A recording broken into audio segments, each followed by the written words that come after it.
Sa gitna po ng patuloy na pagsulong po ng digital learning at inklusibo po na pag-unlad, nagsagawa po ng National Commission of Senior Citizens sa Region 1 ng isang online livelihood training na layong pong palakasin po ang kakayahan ng mga senior citizens natin sa paghahanap ng dagdag na kabuhayan at aktibong pakikilahok sa lipunan.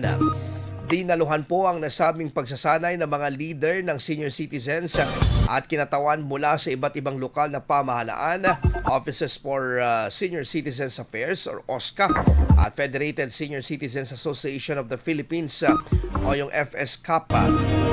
Mula po sa Ilocos Norte, Ilocos Sur, La Union at Pangasinan.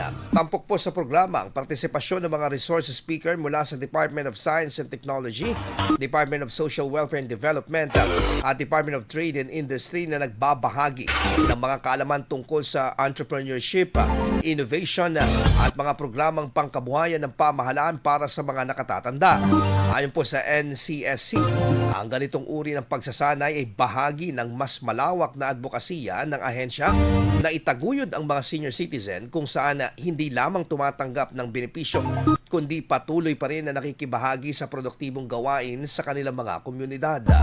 Giit pa ng ahensya ang mga ang mga inisyatibang tulad nito ay layon na mabigyan ng mas maraming opportunities ang mga nakakatanda upang mapahusay pa ang kanilang kabuhayan at kalidad ng kabuhayan habang patuloy na kinikilala naman ang kanilang mahalagang papel sa pag-unlad ng bansa.